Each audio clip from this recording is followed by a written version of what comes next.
Hey y'all, this is Jenny Bellicky, and you're listening to another episode of the Funky Farm Girl Podcast. Welcome back. This is episode 64, Fall Garden Plan.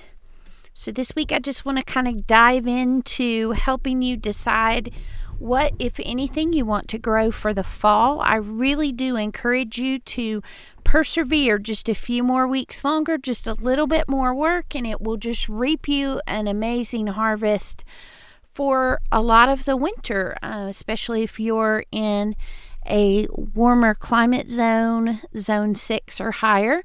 So, let's dive into that episode. But first, I want to do this week's shout out.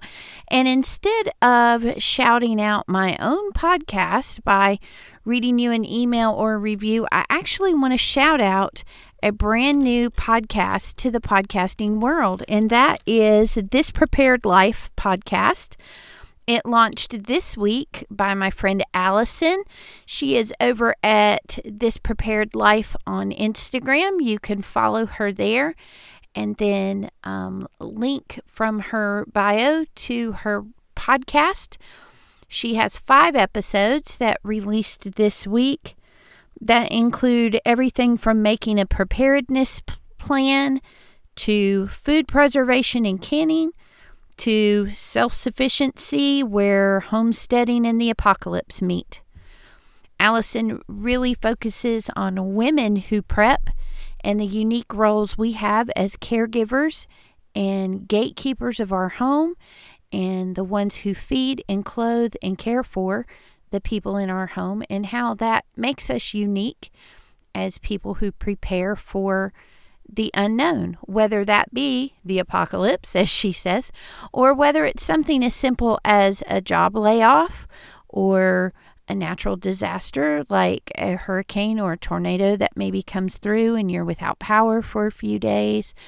It can really be something even just as simple as an extended illness that keeps you from being able to go to the store for a week.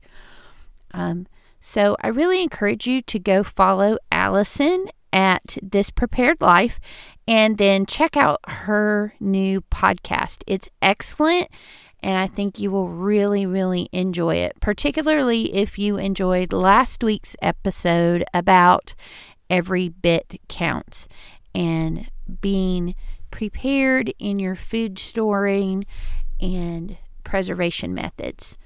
So definitely go and check her out. You can find a link to her in the show notes.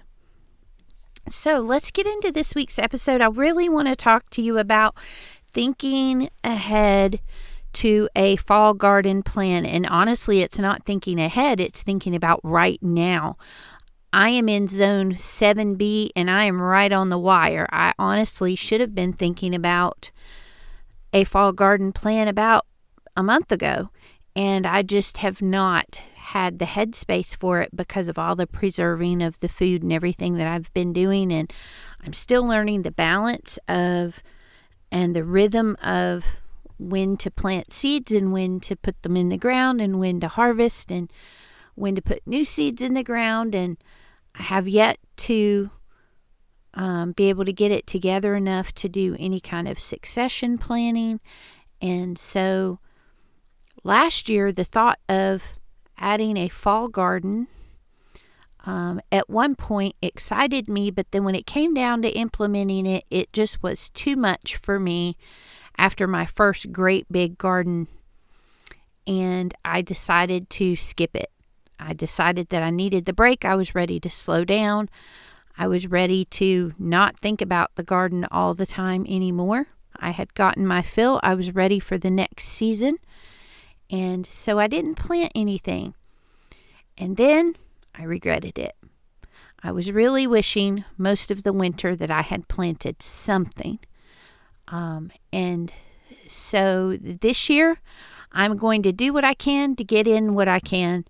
I figure something is better than nothing. I will plan my great big grand dreams, and then I will implement as much of that as I have the headspace and the physical ability to get done here in the next few days. So I wanted to talk to you about what you can think about and do for yourself. Maybe you did a spring summer garden and you have lots of things out there. Some of them are petering out and coming to the end of their life. Some of them are already gone. Some of them maybe are still just cranking out the produce. And you don't really know how to transition into that fall garden. Or maybe you had a big transition over the summer or the spring and you weren't able to get a garden in for the summer, and you really wish that you had not missed out. This is a perfect time to add just a couple things. You can do just a few simple things and have a little bit of food to supplement what you already have at home, and just give yourself that little boost to get you through till next spring. It can also give you the opportunity to try a few things and see how they work, to see if you want to do them again in the spring when it comes back around. So let's get into what we need to do. The first thing that we need to do is to pull your non-producers and clear out space for new plants. You can't plant anything if you have nowhere to put it. And so for me, that means tomato plants that are at the end of their life and looking really rough, and most of the leaves are brown and the plant just looks like one big vine with no leaves on it, or it's starting to dry up, or maybe it just has a couple of really small tomatoes that have been green for a long time. Those kinds of things. I will pull that plant. I do make a habit of picking all my green tomatoes off, and I put them in a box in my kitchen, and I go through them every couple days and pull out ones that are turning more red and put them in the windows to help them along. And I do find that most of those end up turning red at some point. And so I can do that and kind of finish up my canning goals with my tomatoes, with those tomatoes as they start to peter out. They're definitely slowing down quite a lot. 2 weeks ago, I was picking 100 tomatoes every 3 days. Now I'm getting maybe a dozen a day.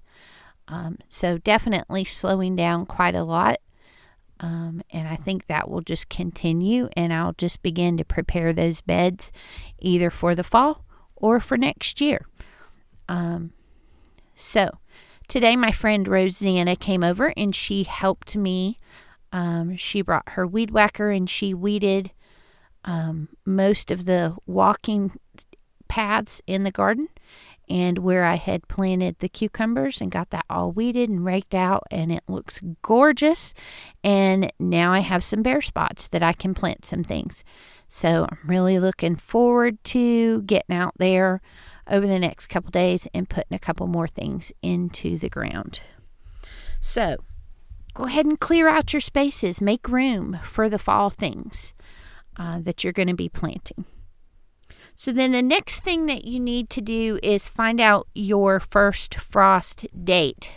And that is the date that you need to shoot for when it comes to planting things and getting them to maturity before that first frost date. You want them to be big enough and strong enough to withstand that frost if they're a frost hardy plant, which we'll talk about in a little bit. But you don't want them to be brand new little baby plants at that point. So you need to know what your first frost date is. I'm in zone 7B here in the Piedmont of North Carolina. And so my frost date is projected to be October 25th. That gives me 66 days from seed to maturity right now. So I have 66 days of growing time left. And so anything that I grow, I'm going to need to make sure that I have enough time for that. So, for example, I would not start pumpkins now because pumpkins take about 100 days to grow. They're not going to get big enough. Hopefully the ones that I have planted, I don't have any fruit on my vine yet. I just have gigantic vines, but no fruit yet. So I'm waiting to see if that will happen. I don't have any loofah growing yet. I've had a couple flowers this week, but they're just real slow growing. I do have about 6 birdhouse gourds, so they have about 66 more days before I take them off the vine. So I want to make sure that they're really, really good and ready to go by that time. So you need to know your first frost date, because that's kind of like your deadline. Everything needs to be in the ground and growing to full maturity by that day. Doesn't necessarily mean you're going to pick it yet, but it needs to be very mature and fully grown by the time you get to that date, so that it can survive frosts if it's designed to do that. So then the next thing that you're going to do is choose plants according to the remaining days. You're going to look for things that grow in a short amount of time, like radishes, lettuce, peas, carrots, those types of things. Things that you still have time to germinate and get to fully grown, or to buy seedlings for and get those in the ground. You're not going to have enough time to do more beans or tomatoes or things like that.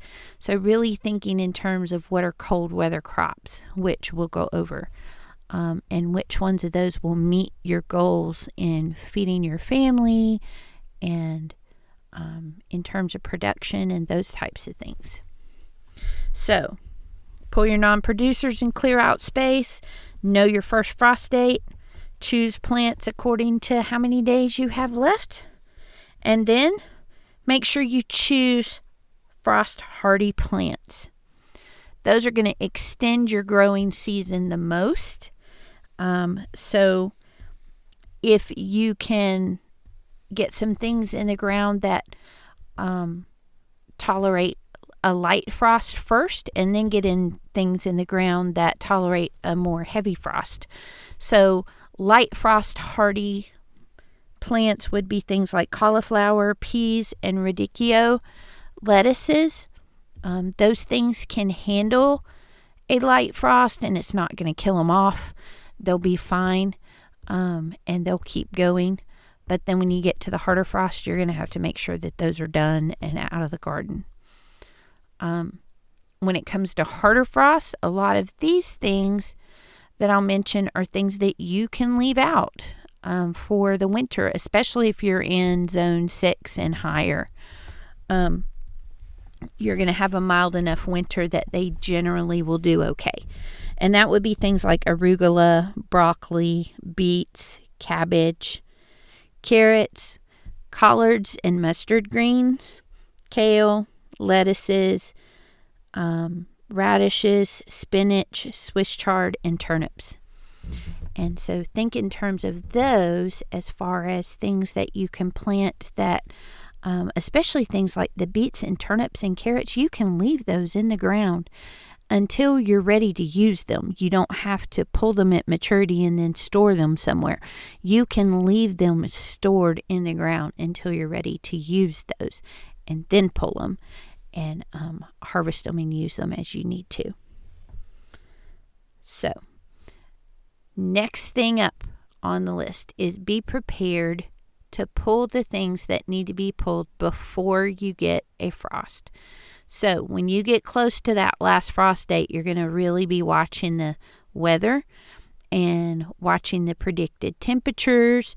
There may be some things that maybe if it's really close to maturity and you know that there's a danger of frost, go outside and cover it with the blanket for the night to give it just that extra few degrees of warmth that it needs to keep it from freezing so that you can get it to full maturity. But make sure that you're covering not just the fruit but the entire plant, because that plant, if the plant dies, the fruit's not going to grow anymore. So make sure that you have both of those protected. But be ready to pull things before the frost comes, because once the frost hits them, then they're frost damaged and it usually ruins them. So you want to make sure that you get them before the frost does. And that would be things like beans, cucumbers, melons, okra, peppers, pumpkins, squashes, and tomatoes. And I just want to pause right here and clarify something. You hear a lot of people talk about summer squash and winter squash. And I think that a lot of people, including me as a new gardener, thought you grow summer squash in the summer and winter squash in the winter. And honestly, that's not true. It's because they are both, not frost resistant at all. So you need to pull them before frost comes. And those are going to include things like the loofah gourd and the birdhouse gourds that I'm growing, or pumpkins. They're in that same squash family. But the difference between summer squashes and winter squashes is that summer squashes are going to be very thin-skinned, and they're going to be needed to be eaten quickly because they will begin to decay and rot. And so that's things like the yellow crookneck squash or the straight neck squash that's also yellow. Things like patty pans and zucchini. Those are all summer squashes. Now the winter squashes have a harder outer core, outer shell on them, something like an acorn squash, a spaghetti squash, a butternut squash. Those things have a harder, thicker outer coating. And so they are able to be cured once they are cut from the vine. You can cure those, and it kind of hardens them off, and it allows you to keep that in storage for the winter, for a very long time, for several months actually. And that can be done with pumpkins as well. So that is the primary difference between the summer squash and the winter squash. But both of those are not frost hardy, and they would need to be pulled before you get your first frost. So that is why they are both on the list for veggies and things that you would need to pull before frost comes. Now, last but not least, I want to remind you, don't forget about your herbs. First of all, you want to be picking everything off of them that you can and get it dehydrated or freeze it. Make good use of your herbs right now. Gather as much as possible while still leaving at least a third of the plant, or don't take more than a third of the plant. Leave 2/3 of it there so that it can continue to grow and proliferate. But as you're doing that, make sure that you're taking advantage of them right now. You also, if you're going to have perennials that will stay outside, perennial herbs, you're going to need to make sure that they have a home and give them a chance to reseed so that they'll grow new ones in the spring. So it may be that you have them in a container and you're going to leave that container outside, but maybe you move it closer to the house so that it has a little bit of a windbreak. It may be something that maybe you grew it in one area, but you don't want to leave it there through the winter. You want to move it to a different spot, and that will be its new home. You could transplant it now so that it gets really good and established before that frost date comes around. You also want to be thinking about whether or not it might need to be taken from the ground and put into a container so that that container can be brought inside, or maybe even put into the garage on colder days, and left outside on the other days so that it's protected from the weather when it's particularly cold, but it's still outside for most of the time. If you are in zone 6 or higher, you're going to be pretty safe leaving your herbs outside.